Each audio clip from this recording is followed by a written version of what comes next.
Ресей Еуропаға қысым жасау үшін Қазақстанды пайдаланып, Қазақстан мұнайын әдейі жібермей отыр. Германияның Handelsblatt газеті корректив орталығымен бірлесіп жасаған Новороссийск портындағы мұнай айлағы туралы журналистік зерттеуінде осындай мәлімдеме жасады.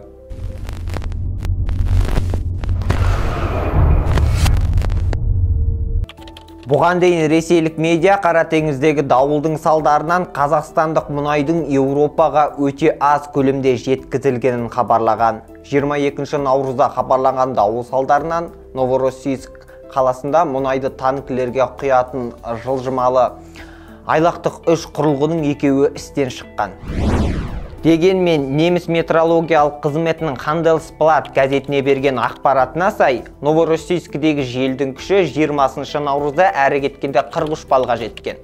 Бұл халықаралық Бофорт шкаласы бойынша 9 балдық дауылмен бірдей. Ал құрылғыны істен шығаратын жойқын дауыл 12 бал болуы керек.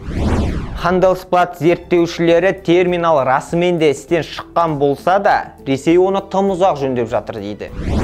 Зерттеуді бұған қоса Қара теңіздегі терминалдың Еуропа үшін маңызды екені жазылған. Сонымен қатар, жыл сайын бұл құбыр арқылы 60 миллион тоннадан астам мұнай жеткізілетіні және бұл Еуропа елдерінің қолданатын мұнайының 10%-ын құрайтыны айтылған. Құрметті оқырман, фактчектің сайтын оқып, әлеуметтік желілеріне тіркеліп, видеомызды бөлісіңіздер. Шындыққа әркімнің ақпар таласы.